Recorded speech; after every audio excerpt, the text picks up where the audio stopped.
नमस्कार, स्वागत है आप सभी का। आप देख रहे हैं अपना प्रदेश उत्तराखंड में हूं आपके साथ आशुतोष चतुर्वेदी। देहरादून में नेता प्रतिपक्ष अजय भट्ट ने सरकार पर हल्ला बोला है। उनके मुताबिक सदन में मंत्री विपक्षी विधायकों के सवालों के जवाब नहीं दे पा रहे हैं और हर सवाल का जवाब देने के लिए मुख्यमंत्री को खड़ा होना पड़ रहा है। सरकार में मंत्रीगणों की तैयारी नहीं है, तब इसलिए हर बात पर माननीय मुख्यमंत्री जी को जवाब देने के लिए खड़ा होना पड़ रहा है।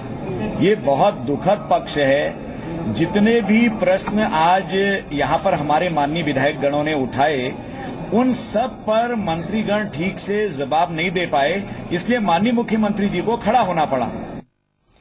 नेता प्रतिपक्ष अजय भट्ट ने कुंभ की तैयारियों और गंगा में गिर रहे सीवर पर भी सरकार को घेरा। उन्होंने कहा कि सरकार केंद्र की नमामि गंगे परियोजना के भरोसे है और अपनी तरफ से कोई कार्य नहीं कर रही है, जबकि अर्धकुंभ के लिए काफी कम वक्त बाकी है। उधर प्रदेश के पेयजल मंत्री प्रसाद नैथानी का कहना है कि श्रद्धालुओं को शुद्ध पानी उपलब्ध कराने के लिए सरकार वचनबद्ध है और उस दिशा में कार्य किए जा रहे हैं। के बारे में हमने वॉकआउट किया कि जो प्रदूषित गंगा हो रही है उसके लिए सरकार कुंभ तक क्या काम करेगी। सरकार कहती है हम नमामि गंगे में जो पैसा आ रहा उसका इंतजार कर रहे हैं और कुंभ प्रारंभ होने वाला है। वो पैसा तो आएगा ही आएगा, वो वचनबद्धता है, लेकिन सरकार ने हाथ पैर बिल्कुल खोल दिए हैं, हाथ छोड़ दिए हैं और जो गंगा में सीवर गिर रहा है उसको उसके ट्रीटमेंट के लिए, उसको रोकने के लिए कोई अपनी तरफ से प्रयास सरकार के नहीं है। कि इन तमाम गंदे नालों का ट्रीटमेंट प्लांट तब तक हम तैयार कर लेंगे अर्धकुंभ के बजट से, जो कहीं पे थोड़ा बहुत कमी बेसी रह जाए तो सरकार उसके लिए वचनबद्ध है। और अर्धकुंभ में पूरे वर्ल्ड के जो लोग, पूरे विश्व के लोग नहाने स्नान करने गंगा जी में आते हैं, हरिद्वार में आते हैं, ऋषिकेश में आते हैं, उनको बिल्कुल शुद्ध जल जो है वो गंगा जी का उपलब्ध होगा। और गुरुवार को सदन में हरिद्वार में 2 महीने पहले हुए एक अपहरण का मुद्दा भी गूंजा, जिस पर गृह मंत्री ने विपक्ष को भरोसा दिया कि वो मामले की जांच सीबीआई से कराने के लिए केंद्र को संस्तुति भेज रहे हैं। दरअसल पुलिस 2 महीने पहले हुए अपहरण के मामले में पुलिस के हाथ अब तक खाली हैं।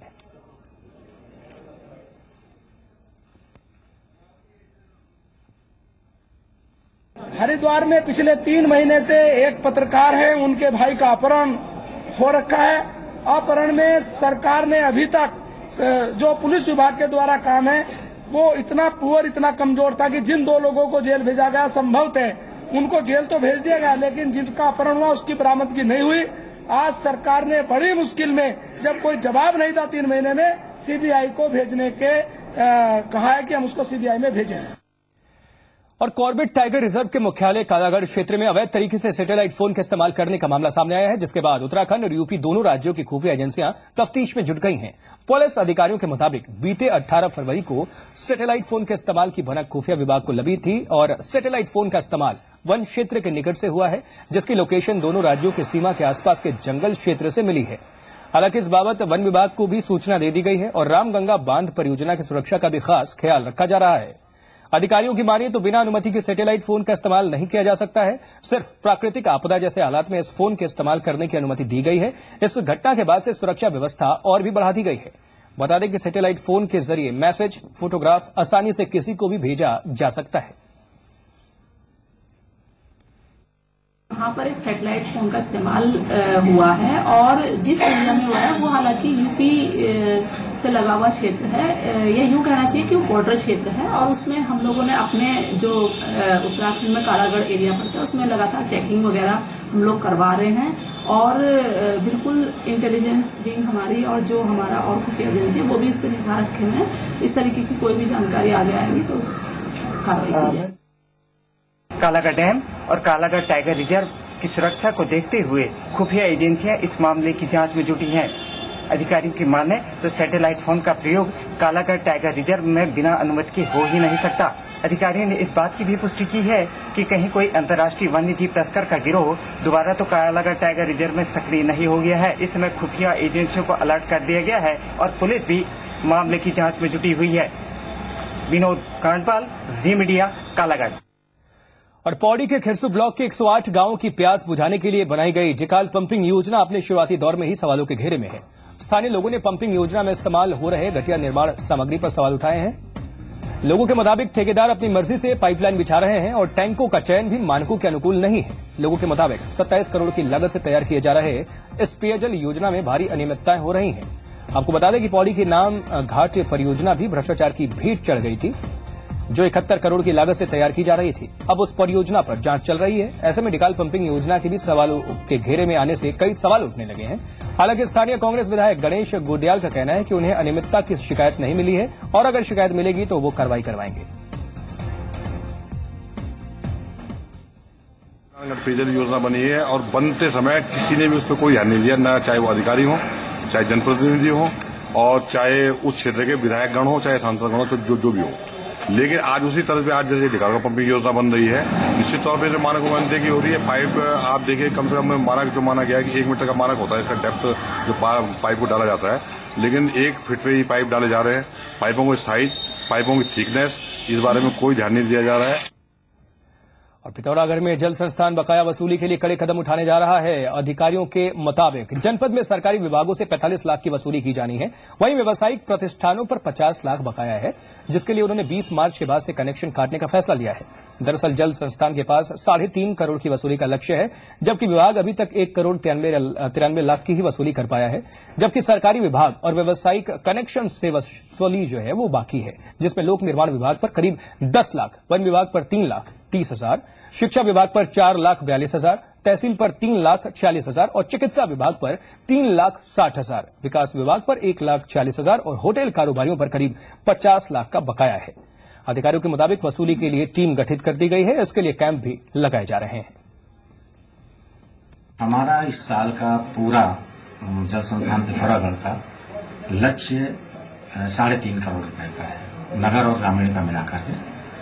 तो उसमें करीब अभी तक 2 करोड़ की रेवेन्यू हमें मिल पाई है और शेष रेवेन्यू में खास करके हमारे जो नॉन डोमेस्टिक कनेक्शंस होते हैं, घरेलू कनेक्शंस होटल व्यवसायियों के, इनमें लगभग 50 लाख रुपए बाकी है। कई बार हमने नगर में प्रचार भी कराया है, प्रचार प्रसार भी कराया है कि समय से लोग दे दें, हमारी रेवेन्यू दे दें, अन्यथा जो है कनेक्शन काटने की स्थिति आ जाएगी। और केदारनाथ यात्रा को लेकर बीएसएनएल ने भी तैयारियां कर ली हैं। अधिकारियों के मुताबिक इस बार गुप्तकाशी और फाटा में ब्रॉडबैंड सेवा दी जाएगी। वहीं सोनप्रयाग से लेकर केदारनाथ तक मोबाइल की सुविधा रहेगी। वहीं छोटी लिंचोली में भी टावर ठीक करने को कहा गया है।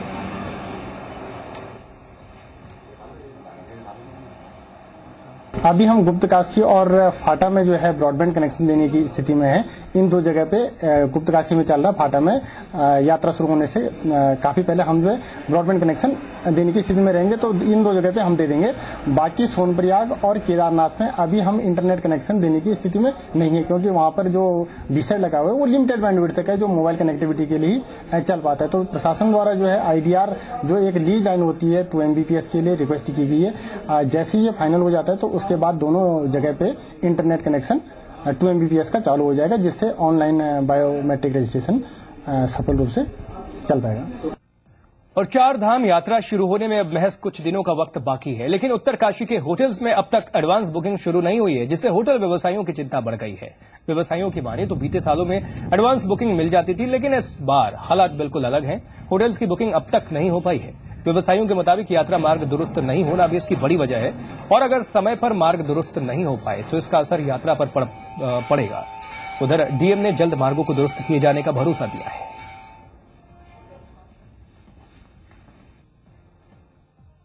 न तो बुकिंग आ पा रही है, क्योंकि जो सड़कों की स्थिति अभी तक सड़कों की स्थिति ठीक नहीं हो पाई है, और लग रहा है कि इस बार भी यात्रा जो है, क्योंकि अभी तक नहीं तो और समय तो ये होता था कि बुकिंग पहले आ जाती थी, 2-3 महीने पहले ही दिसंबर से बुकिंग आनी शुरू हो जाती थी, लेकिन अभी तक यात्रा को 1 माह से इस बचा हुआ, लेकिन अब तक कोई बुकिंग ना आ पा रही है। अभी तक हम लोगों के पास ना तो कोई बुकिंग आई है, ना कोई यात्रियों ने हमसे कोई कॉन्टेक्ट किया है, और हमें नहीं लगता कि इस बार भी यात्रा चल पाएगी। लेकिन यात्रा अगर चलती भी तो उसकी वजह थी रोड, लेकिन हमारी जो रोडें हैं उनकी हालत जस की तस है। रोडें में कोई सुधार नहीं हुआ है, और हम किसी को कन्विंस भी करते हैं आने के लिए तो वो सबसे पहले हमसे पूछता है कि रोड की स्थिति क्या है। हमारे पास आजकल बॉम्बे से, गुजरात से फोन आ रहे हैं कि आपकी यहाँ रोडों की क्या स्थिति है, लेकिन हम उनसे कितना झूठ बोलें कि हमारी रोडें अच्छी हैं या कैसी है। हमारी रोडों की बहुत ही बुरी स्थिति है। इस रोड्स के जो ओनर है, जैसे NH जो है यमुनोत्री रोड के लिए है, और यहाँ पे बीआरओ है, इनको निर्देशित किया गया है कि आप अपने मार्ग जो है यात्रा 21 अप्रैल को जो शुरू हो रही है धाम के कपाट खुल रहे हैं, उससे पूर्व तैयारी कर लें। तो इस संबंध में उनके द्वारा तैयारी की जा रही है। एनएच जो है अपना काम कर रहा है, उनका पैसा मिनिस्ट्री ऑफ सरफेस ट्रांसपोर्ट से आना है, उसमें थोड़ा सा विलंब है, लेकिन उनका कहना है कि इसमें वो जल्दी इसको करेंगे। और जो संबंधित ठेकेदार उसमें लगे हुए हैं उनको भी निर्देशित किया गया है। और उत्तरकाशी में इस साल 12वीं पास करने वाली छात्राओं को कन्याधन योजना का लाभ मिलेगा। समाज कल्याण विभाग के मुताबिक गौरा देवी कल्याण योजना के तहत 5 करोड़ 21 लाख रुपए मिल चुके हैं, जिससे चयनित करीब 996 छात्राओं का इसका लाभ दिया जा चुका है। वहीं साल 2014 में जिन 530 छात्राओं ने 12वीं की है उनको भी इस योजना का लाभ जल्द मिलेगा। बता दें, साल 2006 से गौरा देवी कन्या योजना शुरू की गई थी, जिसके तहत ग्रामीण और शहरी क्षेत्रों में कम आय वाले परिवारों की 2 छात्राओं को 25,000 रुपए राशि देने का प्रावधान था, जिसे अब बढ़ाकर 50,000 रुपए कर दिया गया है। यह धनराशि 5 साल के लिए एफडी की जाती है। गौरा देवी कन्याधन में कुल हमें जो धनराशि मिली थी 5 करोड़ 21 लाख, जिसमें से हमारे जो लाभान्वित हुए हैं 996 हमने बालिकाओं को लाभान्वित किया है और 523 हमारे जो अभी 14-15 के हैं वो शेष हैं। इसकी हमने डिमांड कर रखी, जिसमें हमें 2 करोड़ 61 लाख 50 हजार की आवश्यकता है। संभवतः इस महीने तक हमको मिल जाएगा। हरिद्वार से सटे और राजाजी नेशनल पार्क से लगे खांड गांव में एक गुलदार पकड़ा गया है। दरअसल गांव की एक बच्ची को गुलदार के निवाला बनाने के बाद वन विभाग ने एक पिंजरा लगाया था। हालांकि अभी वन विभाग ने ये साफ नहीं किया गया है कि पकड़ा गया गुलदार आदमखोर है या नहीं। वन विभाग के अधिकारियों के मुताबिक गुलदार की जांच की जा रही है। उधर गुलदार के पकड़े जाने से ग्रामीणों ने राहत की सांस जरूर ली है। उधम सिंह नगर के काशीपुर में एक फैक्ट्री में काम करते हुए मजदूर को इलाज न मिलने से मौत का मामला सामने आया है। बता दें कि उस्मानपुर गांव के 32 साल का राजकुमार एक पाइप की फैक्ट्री में सामान लोड कर रहा था, तभी अचानक राजकुमार की तबीयत बिगड़ने लगी। राजकुमार को उसके साथियों ने अस्पताल ले जाने का प्रयास किया, लेकिन फैक्ट्री के गार्ड ने उन्हें गेट के बाहर जाने से रोक दिया, जिसके बाद राजकुमार के साथियों ने फैक्ट्री के अधिकारियों के सामने काफी हाथ जोड़े, लेकिन वो नहीं माने और फैक्ट्री का गेट नहीं खोला गया, जिससे उनकी फैक्ट्री में ही मौत हो गई। मौत के बाद फैक्ट्री अधिकारियों ने राजकुमार का शव गेट के बाहर रख दिया, जिसके बाद परिजनों ने ग्रामीणों के साथ फैक्ट्री पहुंचकर हंगामा किया। इसके बाद पुलिस भी मौके पर पहुंची, जहां उसने मामले में तफ्तीश करने की बात कही है।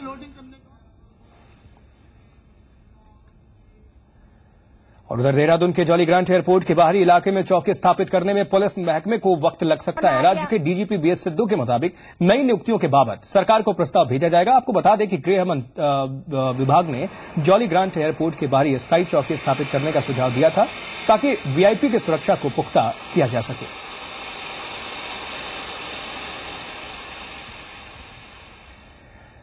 और हरिद्वार में कांग्रेस सेवा दल के कार्यकर्ताओं का अनशन खत्म हो गया है। ये कार्यकर्ता सुल्तानपुर क्षेत्र में अपनी मांग को लेकर पिछले 4 दिनों से अनशन पर बैठे थे, जिस पर डीएम ने अनशन स्थल पर पहुंचकर उनकी मांगों को पूरा करने का भरोसा दिया है। कार्यकर्ताओं की मुख्य मांग है कि लक्सर हरिद्वार मार्ग को राष्ट्रीय राजमार्ग बनाया जाए। पिथौरागढ़ में मनरेगा कर्मियों ने जुलूस निकाला और मानदेय भुगतान की मांग उठाई। मनरेगा कर्मियों ने सरकार पर उपेक्षा का भी आरोप लगाया। बता दें आपको कि मनरेगा कर्मी अपनी मांगों को लेकर 7 दिनों से हड़ताल पर हैं। मनरेगा कर्मियों ने चेतावनी देते हुए कहा है कि अगर उनकी मांगें नहीं मानी गई तो वो आमरण अनशन करने के लिए बाध्य होंगे।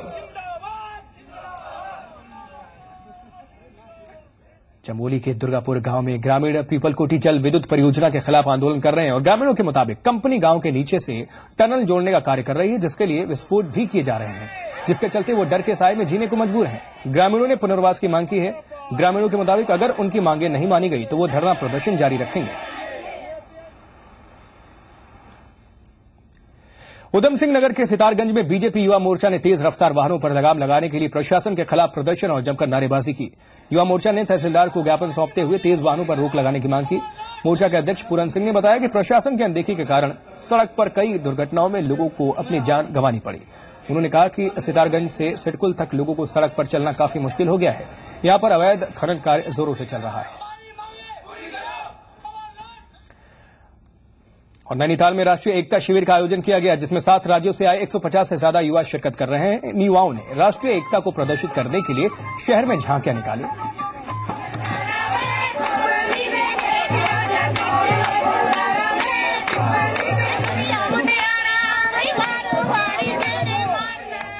और अब खबर एक नजर। ऋषिकेश में रशियन डेलीगेशन का स्वागत किया गया और 7 सदस्यीय इस डेलीगेशन में रूस की पूर्व डिप्टी स्पीकर स्वेतलाना भी मौजूद थी, जिन्होंने आयुर्वेद, योग और गंगा के बारे में भी जानकारी ली।